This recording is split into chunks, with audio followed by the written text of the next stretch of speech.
Mhm. All right, go ahead. This is Alan Steinfeld, and this is your superior self.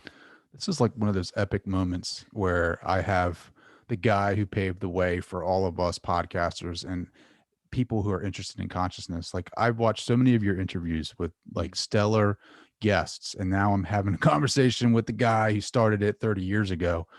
Thank you for taking the time. Well, it's not even taking the time. This is what I do. This is what I love to talk about. This is the kind of world we are welcome each other into. So it's Mhm. fun for me. Thank you. I'm very curious. Like, how did this start for you, Alan? Like, when did you get the idea that you wanted to start a show, and how did that come about?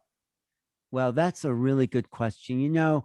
I have to say, to really be honest, I grew up watching Johnny Carson. Mm, He was my mentor every night, watching him, but he was going for the comedy. I thought, well, it's not just about making people laugh. There's there's actually needs to be a conversation. And then I watched Dick Cavett, who was a little more intelligent, and then Bill Moyers.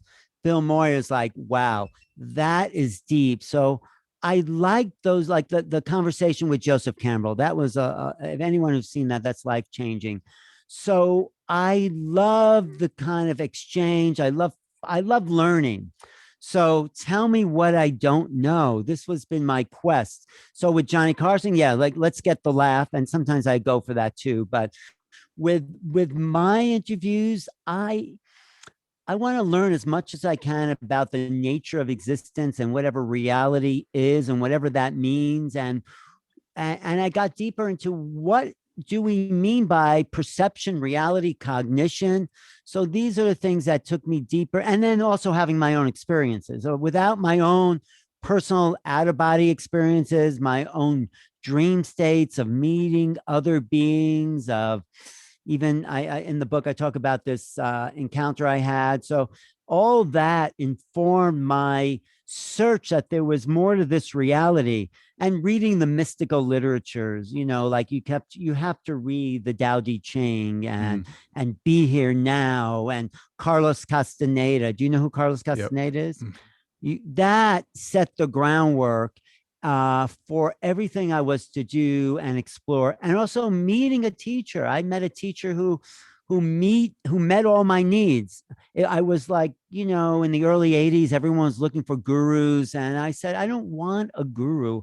I don't want anyone I have to follow or wear their picture or wear orange robes. I never looked good in orange anyway. So it's true. So someone told me about this woman from Seattle who would go into a trance, and this 35,000-year-old warrior would come through Rampa. her and give these great teachings. I thought this woman was either crazy or faking it, or there was a slim possibility that maybe this could be true. But I just had graduated from college, and I was coming from quite a psychological perspective that everything was a manifestation of the mind. And I have to say, from this point of view, psychology has done us a great service in understanding ourselves, but it's done us a great disservice in distrusting our own mind. And that's the battle we're still facing in consciousness. So I went to see this woman channel, Ramtha the Enlightened One, and Ramtha calls on me in the audience. She goes into a trance. Her body expands and blows up and Mhm. swells up. And I'm in the audience, and Ramtha calls on me, and he says, "What say you, beloved entity? How be you this day in your time?"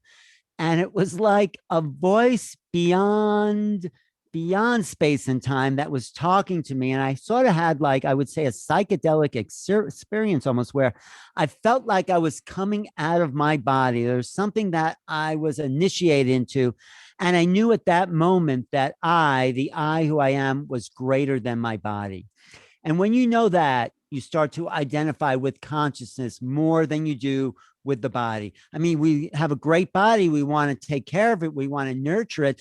But who we are is not just the body. So, what is that thing? And one thing Ramtha said, have you heard of Ramtha? Yeah, yeah. Jay-Z night. Yep. Jay-Z Night. Yeah. So Jay-Z Night in 1981, that sort of switched things on. Ramtha said the big mystery here is not what's being channeled through this woman, Jay-Z Night's body. The bigger mystery is who's coming through that body, your body, right there, Trey. Who is that? Where's your voice come from? Where's that mind come from? Where do those questions come from? There's no answer because we are part of the mystery. So the mystery is not just out there, it's right in here. And that was an awakening, that realization. Oh, man, I love all of that. So did you ever get to have like a personal relationship with Jay-Z Knight? Actually, it's funny. I spent years in her audience and like waiting, and then just recently, I was in front of the audience giving a talk at Contact in the Desert, and there's this woman waving at me from the front row. I said, "Who is that?" And I came over to her, and it was JC. she, I was a student for 20 years in her audience, and then it's like she was a student in my audience, or a person. It's like, wow, that was a full Full circle. circle, yeah. That so yeah, no, I knew Jason. I wasn't that close to her. There were a lot of people more Sure. inside the inner circle, but I really, that teaching influenced everything, even the whole idea about new realities, which is what I call my YouTube channel, came from a baseline. And other people were there too, like Joe Dispenza. His initial spiritual teaching was right from there. Have you interviewed Joe? No, not yet. I've been trying. There's a lot. I mean, Joe's gone in his own direction, but there was But he started from the White Book of Ramtha, right? Like, I mean, I remember in his earlier books, he talks about Ramtha, and that's what like started him, giving him the idea of like self-healing. Well, yeah, he was in the Ramtha school. I don't know how long, maybe 10, 15 years. He was a teacher. He was a great teacher. Everything he's doing now in front of the audiences with human potential, he started there. Of course, he's evolved it, but yeah, that was the foundation. I knew him there. I mean, he did very well as a student. We used to be in these giant mazes, blindfold. You have to get into the center just by holding your focus. Joe was always pretty good at that, I have to say. So Joe went for it, and he was dedicated until, I think it was sort of whatever happened, but Ramtha put him in the world, but on his own to carry on the teachings, because it doesn't matter who says this, Sure. Ramtha would always say, if you have to call it Ramtha, then you've missed the message here. Sure. So I'm carrying it on, and not that, but the eternal message, the perennial philosophy that Aldous Huxley would call it. There's something about the eternal presence of human consciousness that has been the driving force through all the ages. It's been the thing in mystery schools, ancient mystery schools, the ancient initiates. Maybe you were an old initiate and forgot who you were in this lifetime, and now you're realizing. So the initiate is on the path to awakening to the full consciousness of who they are. And when they do that, you sort of get off the wheel of incarnation. You've owned the human experience. I'm sort of fast tracking the whole thing, but you own the human experience, which means you felt everything there is to feel in the incarnational, this density of a body. And when you do that, you start to enlighten the cells. You start to vibrate at a quicker rate, and you start to ascend. That's the ascension process a lot of people talk about, but it takes a lot of work. It takes a lot of looking at all your junk, all your dark side, all your negative attitudes, the whole programming. And, UFOs, ETs can wake you up to some of that, but they're not going to do it for us. It's another level of what we're calling consciousness. Like I talked to Deepak Chopra. He's become a good friend. Every time he has a new book, he asks me, "Oh, you want to interview me about my new book?" I said, "Sure." But I tried to explain. I mean, he didn't get the UFO ET aspect, because he says what's here is everywhere and what's not here is nowhere. Yeah, consciousness is all there is, right? I mean, it doesn't matter if you're an ET or some guy down the street, some homeless guy or some billionaire. It's all consciousness. But I said to Deepak, with the ET phenomena coming forward, it's it's an expansion of what we know into the unknown. It doesn't change the field of consciousness, but it makes this experience much more interesting in a way. Hmm. It broadens the possibility of who we are and what we can interact with. Our potential, right? Like, I mean, just like you said, the unknown. Like, it just it fires me up because it's like, what is out there? Like, what is it, Mhm. right? Like, and you talk about like, I love making contact. I think it's a great. It's well written. It's easy Mhm. read, Yeah. and you have. I love the people that you have in here. Mhm. But your story particularly caught my eye because it's like it's kind of like everyone's story where you get curious, and but sometimes your conditioning stops at Mhm. when you're growing up, that programming from your families. Mhm. Talk about that, like growing up, like Yeah. your Well, curiosity started early, right? Like, I mean, my, but children are always curious. Look at a newborn baby. They're always grabbing and touching and running. We're all born curious. And I think my parents were a little more artistically inclined. I mean, they were pretty straight laced, middle America, suburbia. My father worked hard in the industrial boom. He was in the construction world. So, he grew up in the depression, and he just wanted to make money, not to be rich, just so he wouldn't be poor. That was the mindset, that kind of sure. workaholic mindset, which sort of killed him in a way. He was in a toxic environment. I think eventually it kind of caught up with him, steel paint and lead welding fumes. But no one knew about environmental toxins at that time. All they knew was this is the 60s. This is like a boom in industry and buildings and science. So he left Brooklyn, got married. My mother was a stay-at-home regular mother. She did have a little artistic impulse. I mean, she was a great interior decorator. Every year our living room would be remodeled in colonial, at oriental. Every year there was a different French Renaissance. Every year there was a kind of different scheme. But that kind of saved me a little because there was an appreciation of a creative imagination. So Sure. I think if you don't have that and you're told, just go to school, just get a job, get a family, do the same thing. It's what Ramtha would call recycled ignorance. So Mm. I didn't want to live on Long Island with a house and a bunch of kids and do all that, because I had done that growing up. I had owned that experience. So I was looking for something different. So I after college, I went to the city, and it was in the early 80s. It was avant-garde Orama. There everyone was dressing up. It was the punk scene. It was like new wave music and arts, and there were galleries everywhere in the East Village. So got into that kind of and I lived in a really cheap apartment. So, I had this roommate from college. I think we paid $90 a month each. Oh, So every day was an adventure. Go out on the street and say, what can I discover today? And it mm. was a photographer. I took a lot of pictures, took a lot of video from that time. I have a video on YouTube called A Walking Tour of the East Village from the mid 80s, with characters like Allen Ginsberg showing up there and all the whole downtown scene. And so I kept looking for more possibilities, and the arts could only get you so far until I got into this whole spiritual thing. And that was even more avant garde than anything that was happening in the New York art scene. Mm. There were in the art scene, yeah, there were men dressing up as women, the whole transvestite thing, but there were then Jay-Z Knight, who was not dressing up as a man. She was becoming an Atlantean warrior, if whatever that means. But that was that was much more avant-garde. So it's like, wow. So I also figured, and when you go through that doorway into kind of the mystic, I thought, well, if there's something here, it will, lead to other things. And if there's nothing here, as you open up to those mystical realms, then it'll be an empty experience. So I went to that first Ramtha uh, day, what they call dialogues, with possibility this is pure garbage, or maybe there's something there.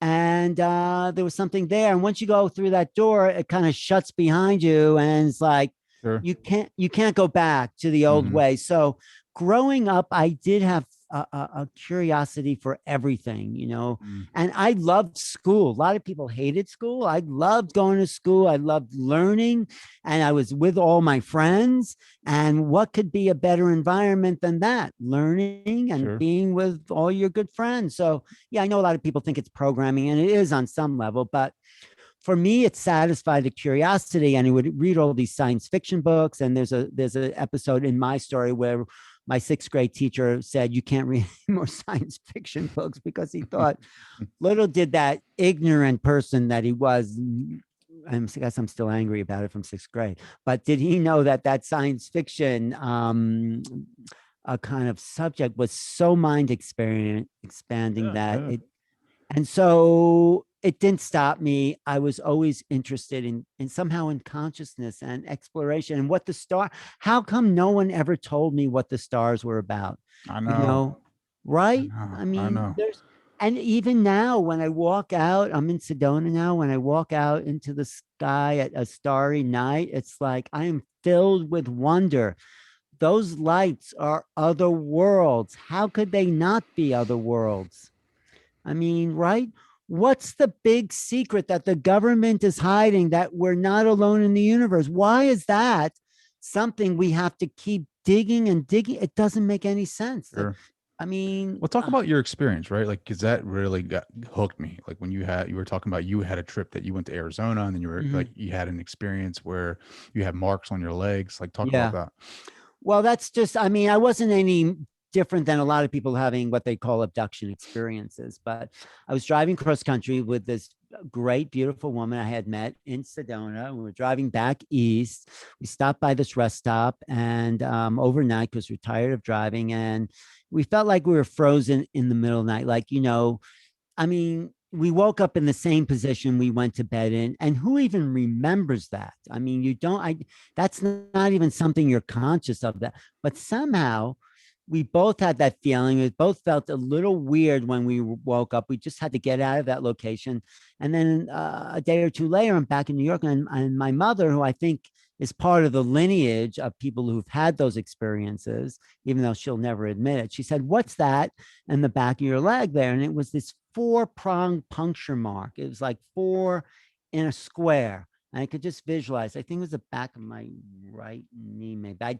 For some reason, I didn't take a picture of it. I mean, iPhones weren't around. So it's like, I said, that's weird. But eventually I met Bud Hopkins. You know who Bud Mm-mm. Hopkins is? No. He's like the godfather of the alien abduction. He wrote a book called Missing Time, where he talked to, he didn't actually named the alien abduction. There were people talking about that, like Betty and Barney Hill in the Mm, 1960s. But what Bud did was put together certain patterns that were common to all the abduction experiences, like seeing these little beings with the big eyes, being traumatized. A lot of people are traumatized. And I talk about why I didn't remember it, because there was a level of, just imagine you're sleeping, and it happens in people's houses too. The sure. doors are locked, and suddenly there's a being at the foot of the bed.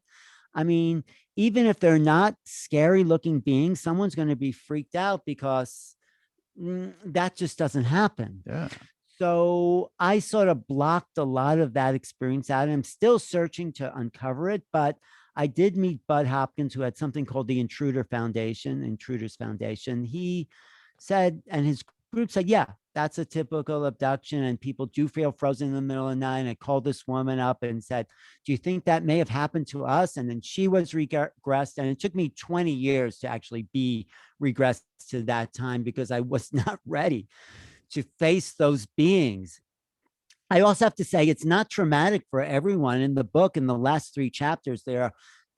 No, so I divide the book into investigators, people just looking at the hardcore evidence and what the government's telling us and what they're not telling. Then I go into the researchers, people like Linda Moulton Howe and John Mack, who are talking to other people about their experiences. And then I look at the abductees, or it's really the third part of the book is experiences. And I divide experiences into two categories: abductees who've had the trauma, and then contactees who say, "Oh no, they're all beings of light. It's all love. It's all happiness. So it's all," and that wasn't my experience, although it was not my experience. Abductees, after they process their event, they see that it was really an evolutionary aspect. So abductees can become contactees. I mean, Whitley Strieber, if you know who he is, he Mm-mm. wrote the book. Whitley is probably the most well-known abductee. He's the guy who started the whole thing about rectal probes and all Oh that. wow. That came from Whitley's book Communion, where he was Communion's the book for you, Trey. Really, that's a book where a lot of people said, "Oh my God, I think I remember something," and that's a book that turned me on too. I mean, my copy of the book, like every page is underlined in there. So, and You know, Whitley's become. you need to talk to Dan Aykroyd's a big. Oh Uh, yeah, I'd like to get Dan my book. Do you know him? no, I'd I like to. don't know him. I was, you know, Oh well, you're the maybe you got the big show. I mean, I'm trying to be I. like you. I know I do have a good show, and you will be like me once you open your mind to everything that's possible. I think you're getting there, right? Yeah, I'm getting there. I'm definitely getting Uh, there. what's in what's in the way for you? I'm just limiting beliefs. You know what I mean? What beliefs? I don't mean to turn the tables No, on you're you. good, dude. I love this actually. I feel like, yeah, I'm on new realities right now. Yeah, exactly. What are your limiting of beliefs? I want to know what you think That it I is. can that I'm not I can't achieve that, you know? Like I can't What achieve like what you have, you know? what Like you can achieve. I think I can achieve what, like, what other people have. It's always like sure. Gulliver's Travel. It's always like you're always in. But what do you mean? Why do you think you're already achieved? When I look at you in your studio, for me, you've already achieved it. Sure. I guess So it's more or less like I don't know. It's just like I want to be that voice for the younger generation coming up that helps more people like you. You want to help people awaken, right? New realities for people. I want to right. be that voice for people.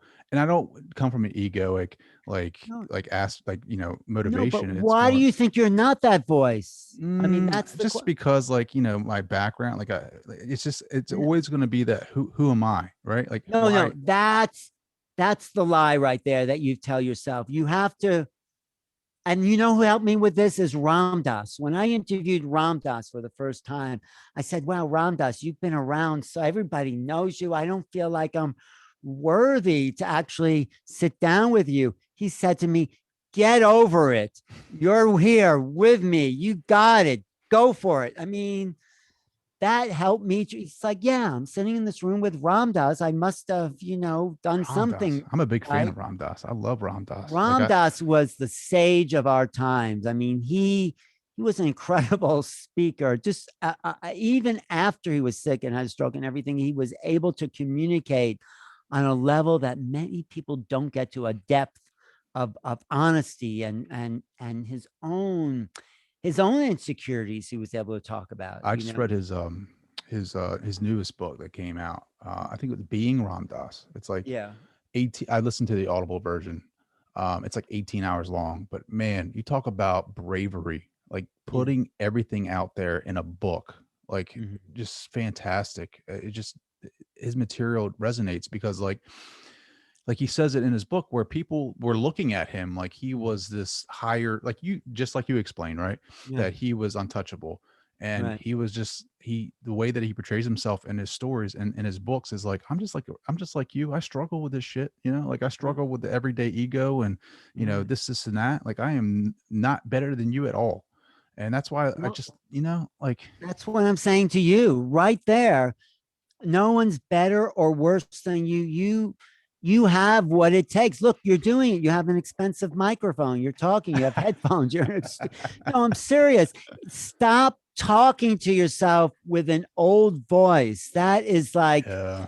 it's not you, really. It's like who you are is so much bigger than who you think you are. Truly, you got to know that this voice, this monkey mind, it's not real. Mhm. It isn't. You just are beginning to know who you are and is infinite. So we have to all grow each other up together. Like, we all feel like Ram Dass felt, or I feel like I look at you, we're the same. Like you have a show, I have a show. I just maybe talk to more people, but you're just as curious and I mean, you're best you friends with Deepak. I mean, Well, he was very he has been very, I'm not, I wouldn't say I'm best friends, but he has been very nice to me. He gave me a blurb for my book. That's And awesome. I mean, but that's intense. I mean, he, I but have I to say, mean, Deepak is very humble. I took a subway with him. I said, Deepak, aren't you afraid people are going to come up to you in the subway? And he goes, let him come up, to him. And so, I mean, really, he said that. So, we're but all you the because same. so you're like you helped Paul Selig too. I mean, Oh, actually, I got Paul Selig out of his apartment. I said, Paul, I love Paul Selig. I knew because was brought up with Ramtha. I knew what good channeling was, and I've seen a lot of awful channeling where people were not channeling anything except their ego self and with some strange voice. So because channeling actually activated me, I wanted to check out every channel I could. So when I found a great channel like Ramtha and Ramtha started, but like Paul Selleck, I said, Paul, you are up there with the best. And he goes, really? What do you, I mean, I'm just opening my mouth. Words are coming out. So I produced his first out of his apartment workshop. He used to have these weekly meetings in his apartment. And I knew that he had something because it wasn't Paul. I said, Paul, there's something big happening here. He says, well, he used to say in those early evenings, well, if I open my mouth and nothing comes out, I'll buy everyone pizza, because he didn't believe in himself enough. Of course, he's at a different stage now. And I really think there's only a few really great channels of our day. Jane Roberts with Seth, Yeah. Edgar Casey, Daryl Anka with Bashar, Abraham Hicks. What are your I thoughts hate to on that? be judgmental, but in my mind, it's okay. Yeah. It's okay.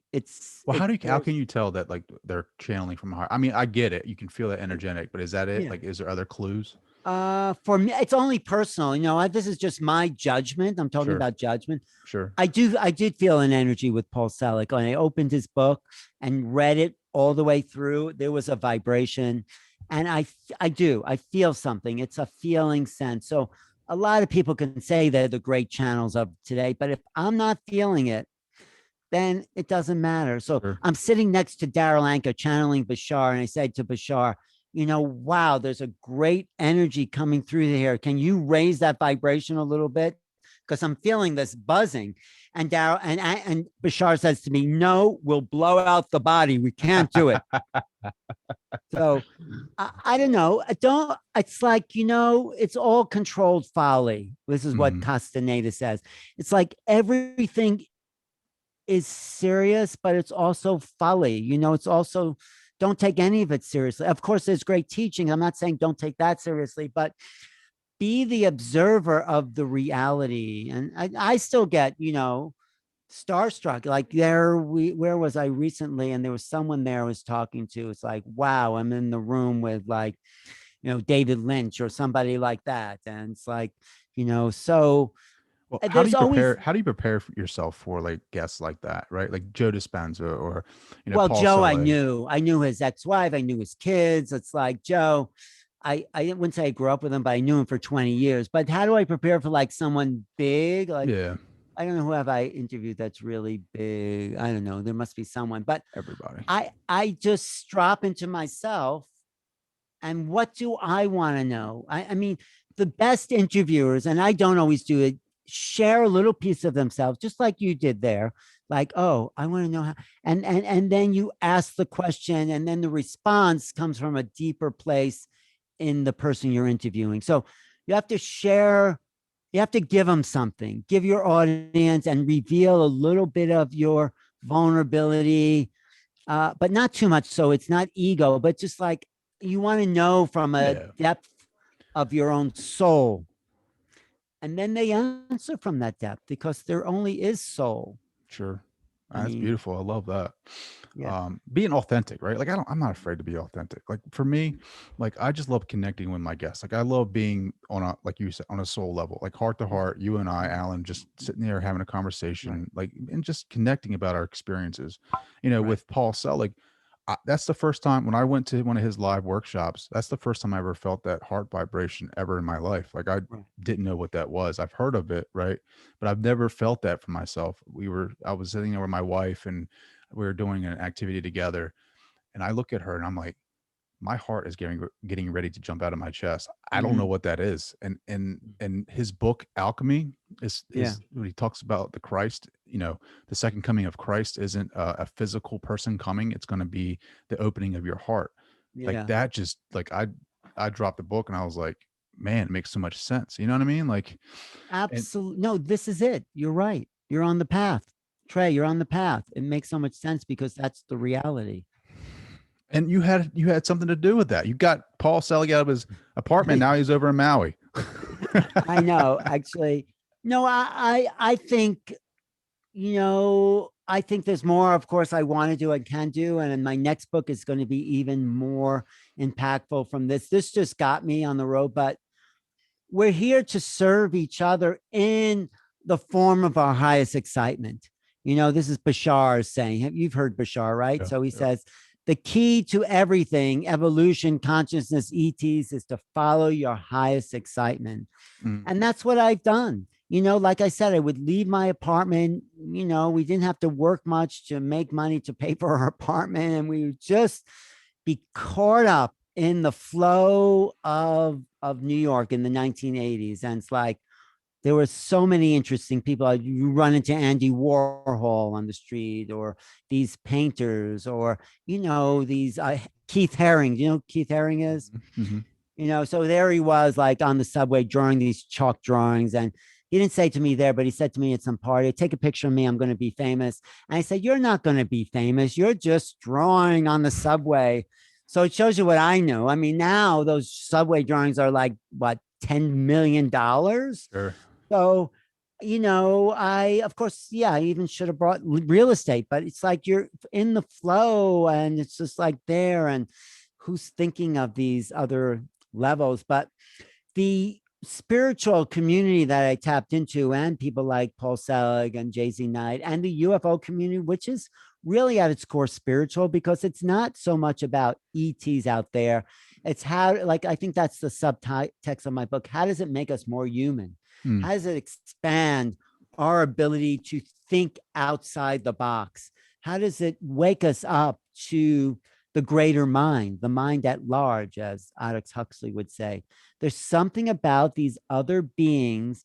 They're not just visitors. This is one of the famous sayings of Jacques Vallée. If he said, and that Jacques Vallée was like portrayed as the French guy in the Close Encounters movie. Anyway, he's been in this field for a long time, since the 60s. And he says, if we just find out these are visitors from another planet, I'm going to be very disappointed, because there's all this paranormal element, there's all this synchronicity, there's all this like telepathic stuff that happens with the UFO phenomenon. There's so much more to it than just, hey, we have company.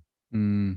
Yeah, that would suck if it just from another planet. Well, That's it. it wouldn't make sense, Yeah. because people have had very strange experiences. I mean, my experience, I need to go back into it and really discover more to that.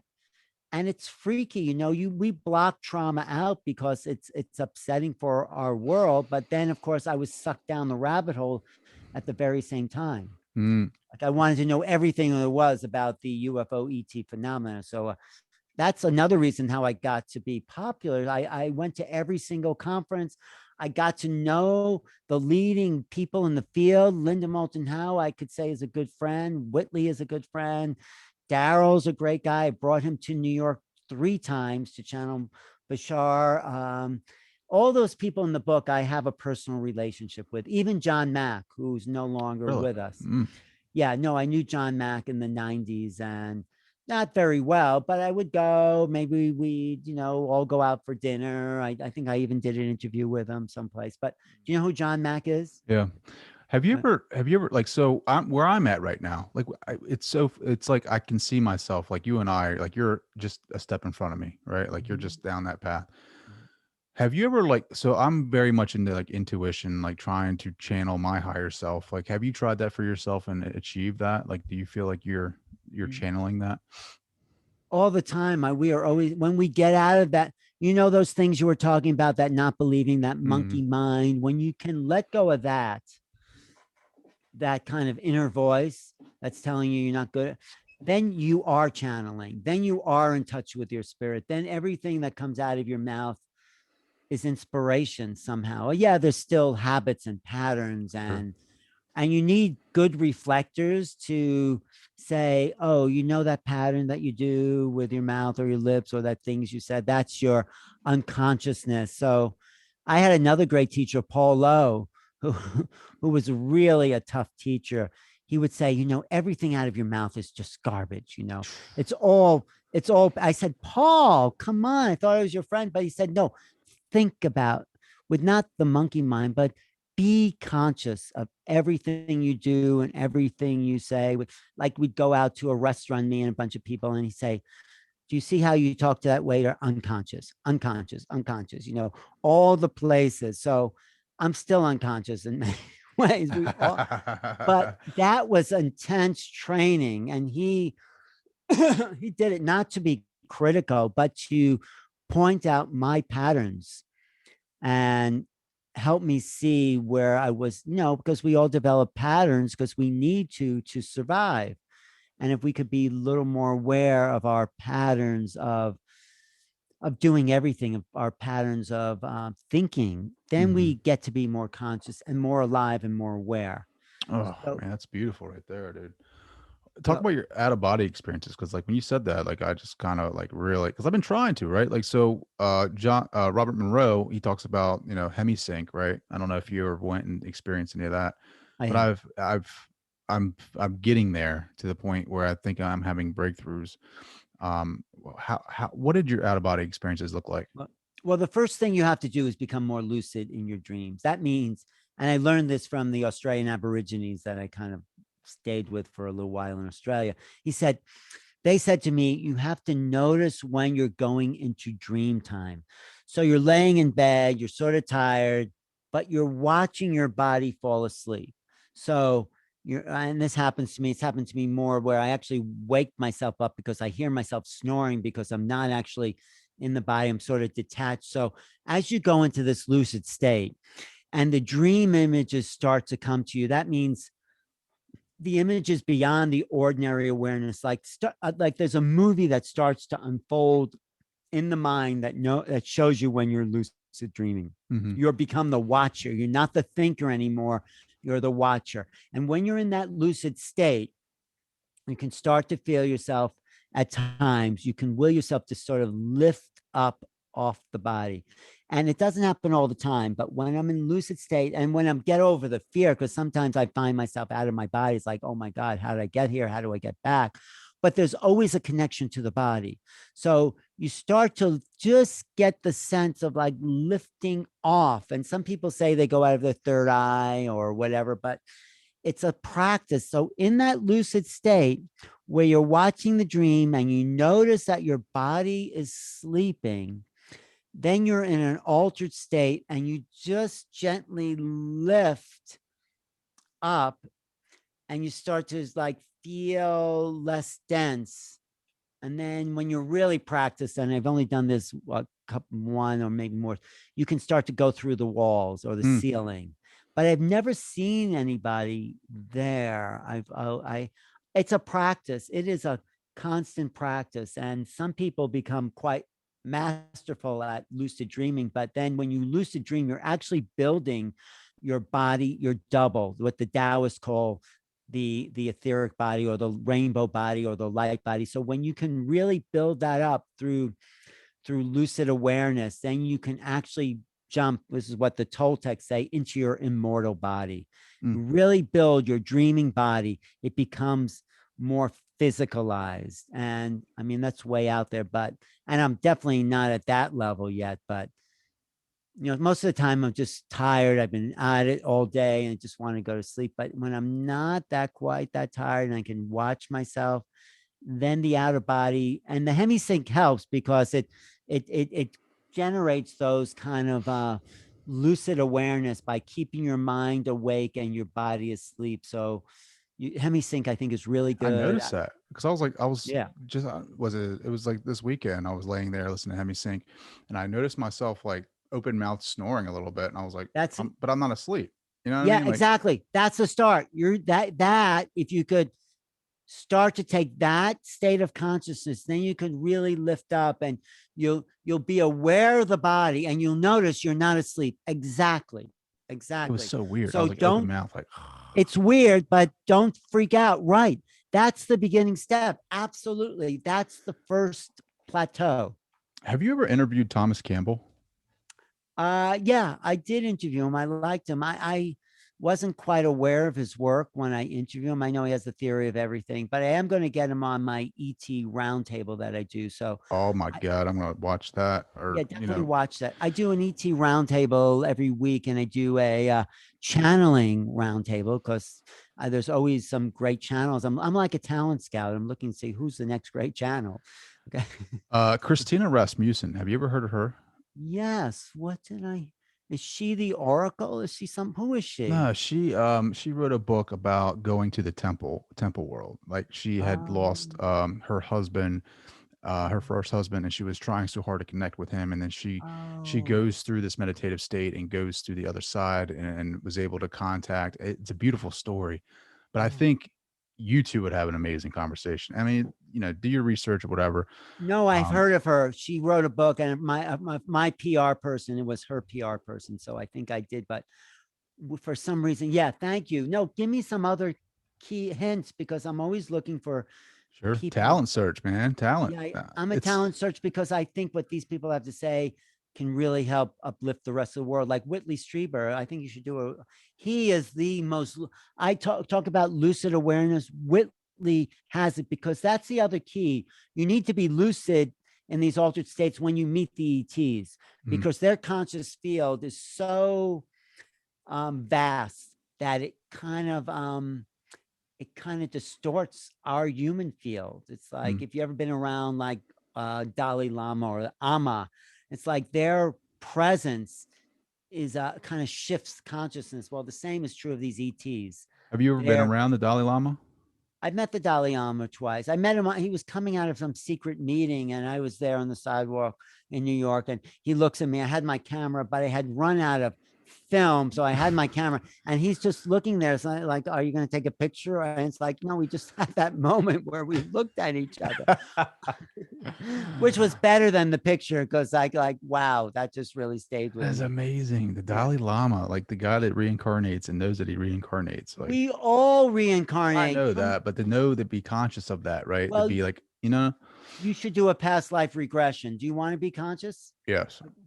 Well, there's lots of people that do past Yeah, I life. got to do that. So how many like so you talked about you did a regression, right? Yeah, It took yeah, you 20 years to do the regression back into the to that yes. the incident. That abduction, Yeah. yes, What so you talk about that in the book. yes. What about other past lives? Well, like what did you experience? Did you just experience that with the abduction, or did you experience any other past lives? Well, not in that. Well, the abduction wasn't a past life necessarily. That happened in this life in an altered Yeah, state. yeah, yeah.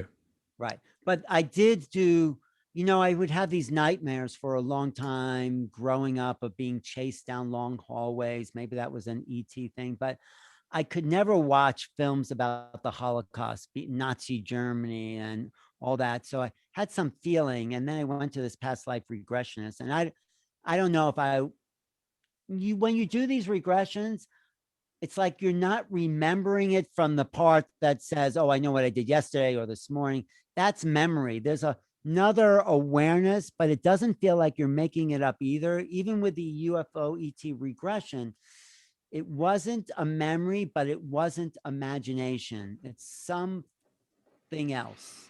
It's some other Mhm. level of um of mind. So anyway, I did this regression, and yeah, I was brought back, and I did find myself in Poland, and the Nazis marched in and they took my family, and I ended up in a concentration camp, which was not a picnic. You know, I still have memories of eating wood chips to survive. And so it was, and I think that trauma informed a lot of my life here. And but there was a moment, and I'll just fast track the whole thing, where I remembered being in the gas chambers and not dying in the gas chambers, but I knew if I got down near the door where the air was, I would be able to breathe. But after that, they throw all those bodies on those big piles, those awful things. So anyone who says that that never happened is denying I mean, but Holocausts are still happening, which is awful Sure. around the world. So, but anyway, this is just what came to me, and I consciously left that lifetime, and I consciously came into this lifetime with a level of Level of knowing. awareness, Yeah. yeah, of knowing, and so that was an awful experience, but it gave me a level of awareness in this life, if you know what I mean. Hmm. No, it's beautiful. I think your journey is just inspirational because it's like gives other people the confidence to go and look at your work, right? Like your life's work, all the videos, 30 years worth of Yeah, these thanks. conversations. I I mean, know. that's Well, no small feat, my I friend. know, but what else are we going to do? What else would I mean, what did I want to sit behind a desk and be an accountant or account? What'd you I major mean, in? You major in psychology? I major in psychology, but when I first started taking psychology, I said, this is statistics. I need to look at all these and so I took one literature course, and I said, wow, these guys know more about human behavior than any psychologist. So really became an English major and studied Mhm. James Joyce for a year and got into stream of consciousness, the Joycean understanding, and looked at he wasn't quite metaphysical, Joy. I mean, on some level, yes, but he was a master of understanding consciousness and the stream of and the flow of consciousness. So that was a kind of door opening. But I don't know. I never was good at reading in elementary school, so I stayed away from literature until actually in high school I read The Scarlet Letter, Mm. and it's a very dense book, but it's like, wow, this is so multifaceted. There's so many points of view here, and it was really one of the first American classics. So I thought literature was just about reading, but it was really about learning and understanding people. And so I did sort of switch from psychology to literature, and also looked at film and non-narrative film, like, oh, these films don't have any stories. What are they trying to say then? Sure. So there's that whole non-narrative approach to filmmaking where it's more like poetry, and it kind of just changes your sensibility a little bit, and Mhm. makes you more like avant-garde. So we're not telling the same old story, which is like exactly what I talk about in this book. We need a new story, Trey. We need to tell a different experience of who we are on this planet. A new And paradigm shift. We need something, man. well, we're Seriously. getting it. That's what the UFOs, ETs, whatever they are. And I just did an interview with Grant Cameron. You know who he is? Mm-mm. He says, well, he's one of a UFO historian. He says, they may not be aliens. We may be talking about something that we're only calling aliens because that's the only way we could identify it. There may be this phenomena that's way beyond our comprehension, that we can't even call ETs. There's something else going on. And that's the drive. We are pushing to discover. And when we discover that, we discover more of ourselves, because we realize we are part of that. We are not separate from the cosmos. Life is not an anomaly here on planet Earth. And this is just my belief. It's an abundant, emergent property of creation. It's emergent. It is. It's like means that it forms out of the ether somehow. Let's not use the God word or anything like that. It just is.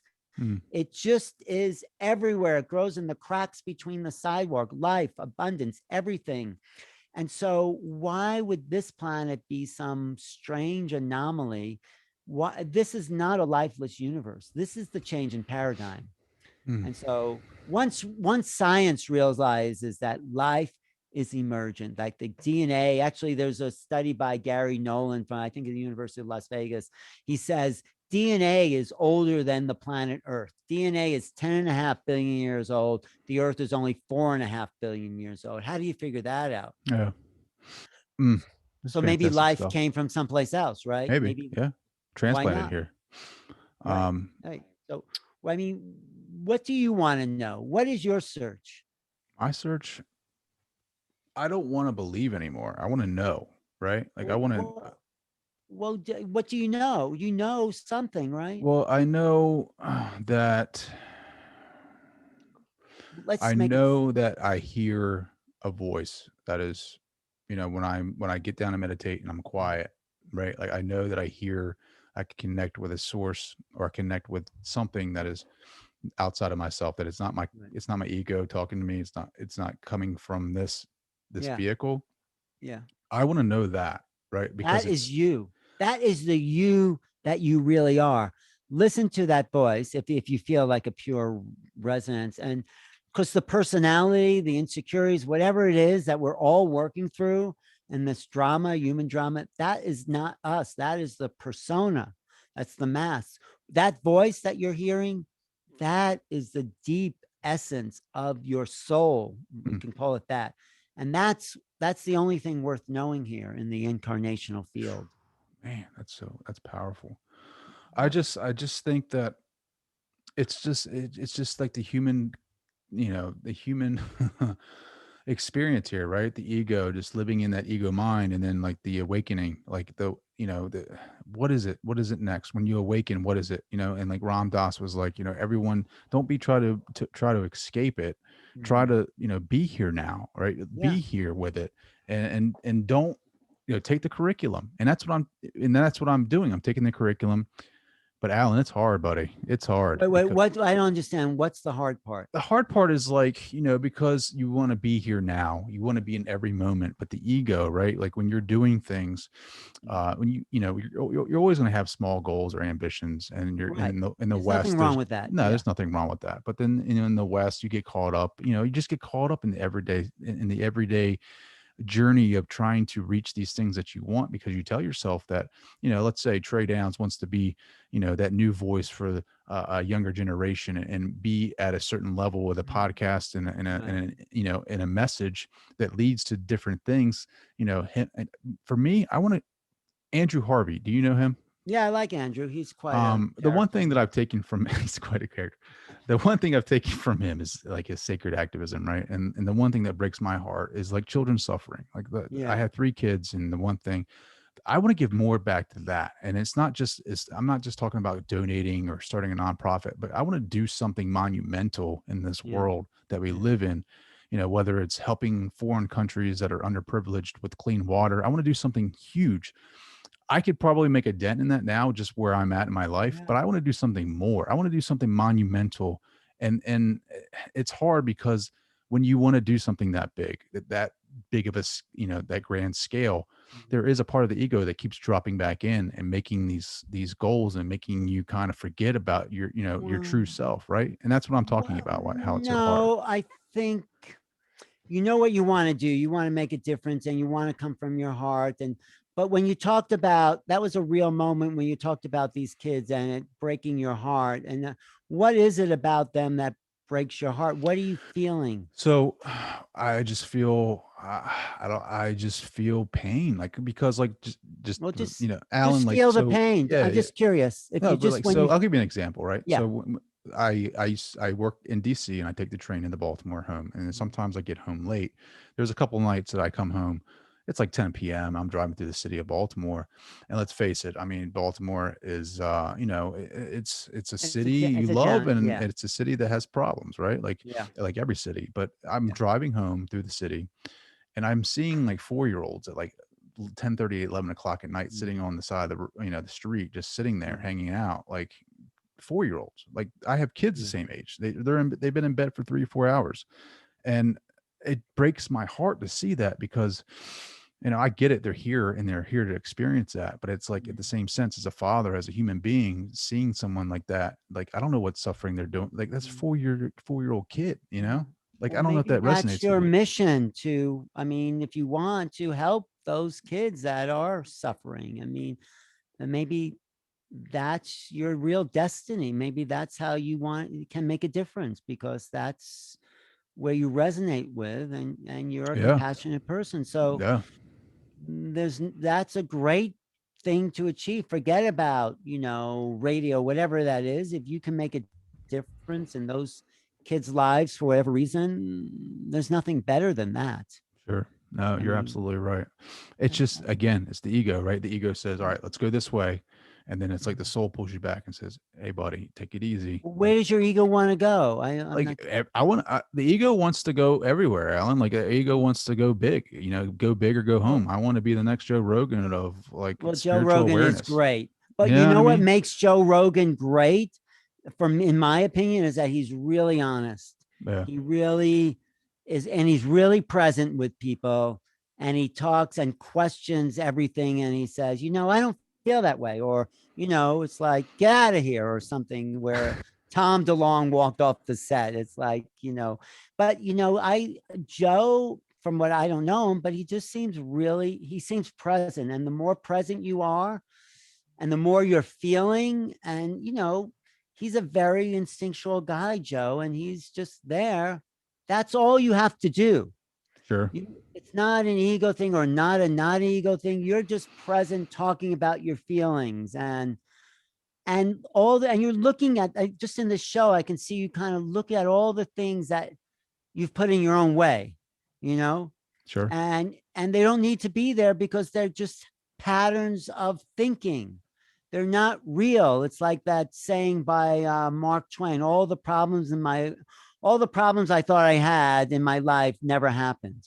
So it's like, it's just our mind creating the illusion of less than, or you're already there, when you can drop in and just feel yourself, and just feel what your passion is, and what breaks your heart. That's a very honest way of just being, by talking about just that story. You're seeing these kids on the street, and you're just feeling like you just wish you could do I just want something to give for them them. I just want to pick them up and hug them. You know what I And mean? Just be that's, like, I love you. Like, I don't care if nobody's told you today, I love you. Like that's all I want to do. You know? but that is something Joe Rogan doesn't have. You have that love. And maybe that's your work in the world. Maybe it's not even being on the air. Maybe it's communicating the love, because so many people need that.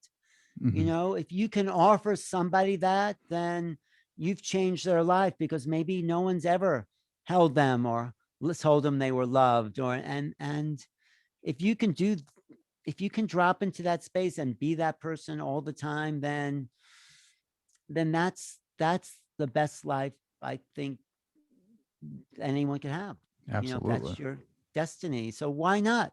Why Why not not? do that? I I mean, mean, I'm. It's just, just figuring this thing out. I mean, not even figuring that out. It's just, you should just see my board over here of just mm, uh, the Bhagavad Gita quotes, just everything, like just kind of like you said, yeah, in my own way, kind of like I need to trust that voice more and just get out of my that own voice way. is you. Don't I trust the voice of the ego The that says, "Oh, monkeys.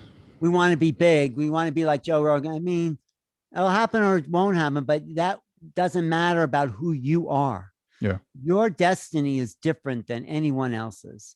It sure. is part of those quotes in that board, though. That is your essence. That's what you resonate with. So every time the ego comes up, say, okay, we're not going to look at it. We're just going to resonate. We're Hmm. not going to think about how big or important or this. But It's another thing too is I want to be like the example of like co-creation, right? Like Mhm. I want to be able to manipulate or change my reality, right?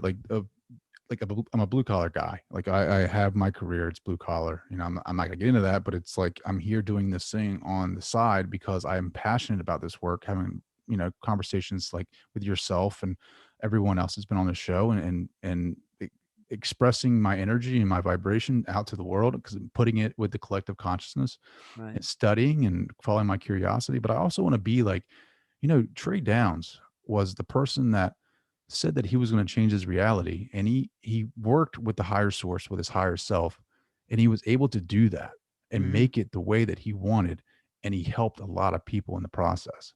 Well, That's what I want. well, wait. You're doing it. Hello. You are.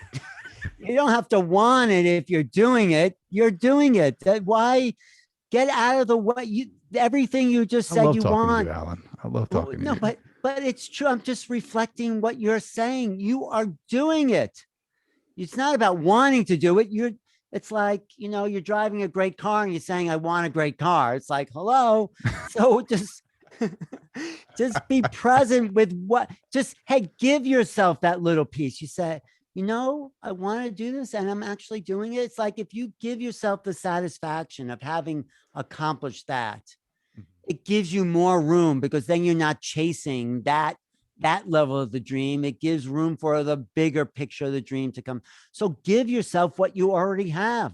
It's just Yeah, take it. I love this. Alan coming in here and just take it Yeah. over. I love it.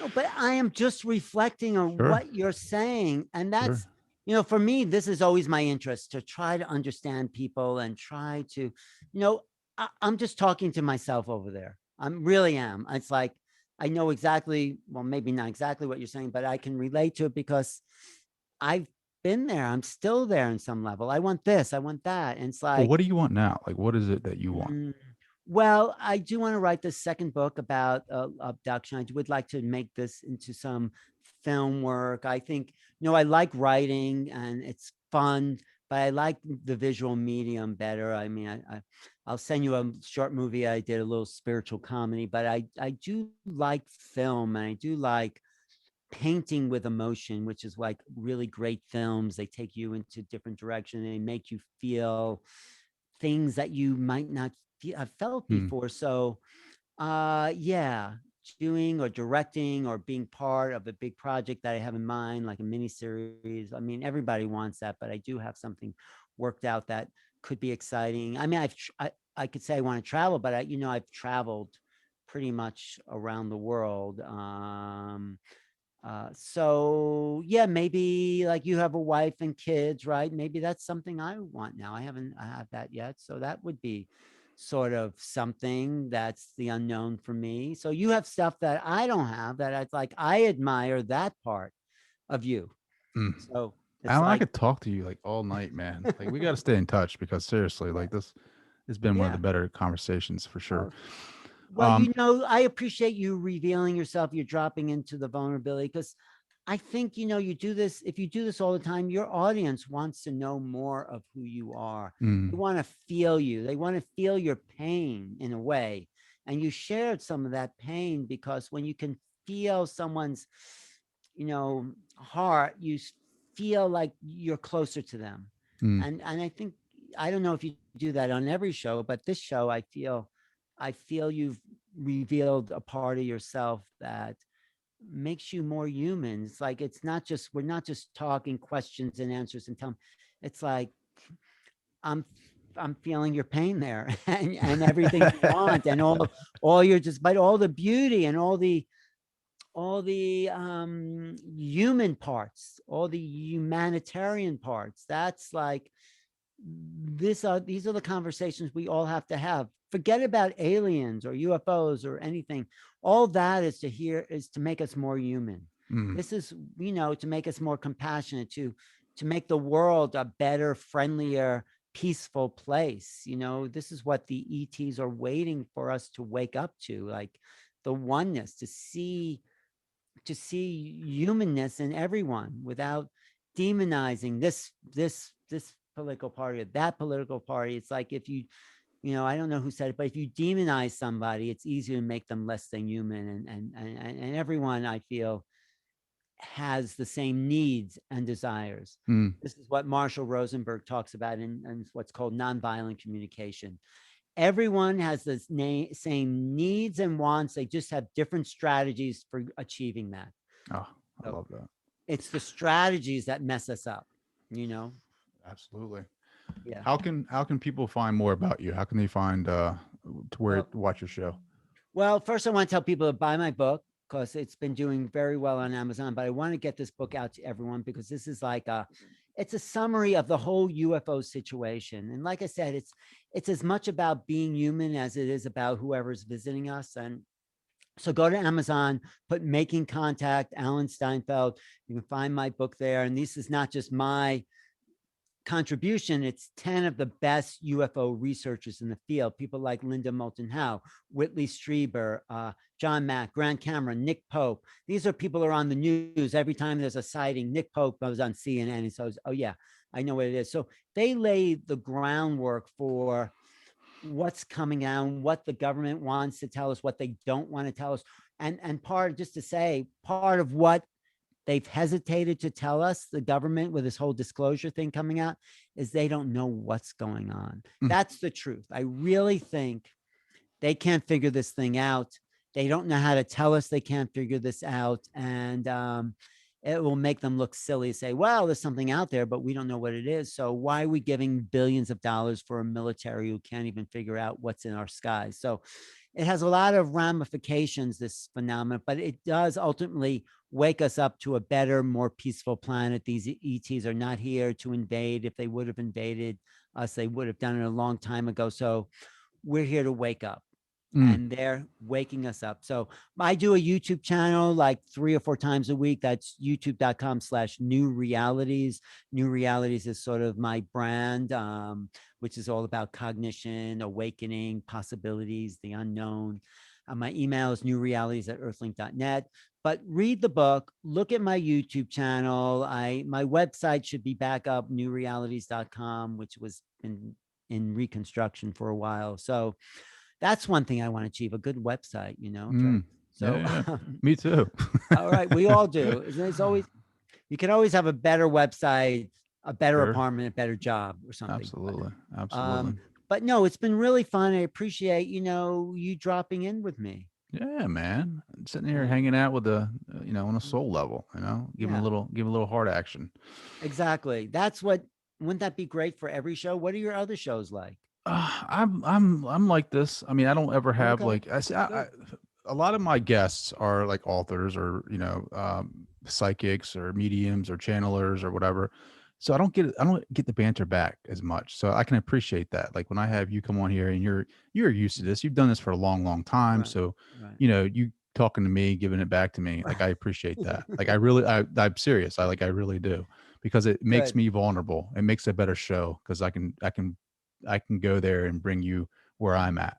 So Exactly. It makes a great show when we both drop in. I mean, I think you dropped into a more of a deeper place than I did, actually, because I'm just talking about the book and all that. But well, you're I good. You're good at what you do.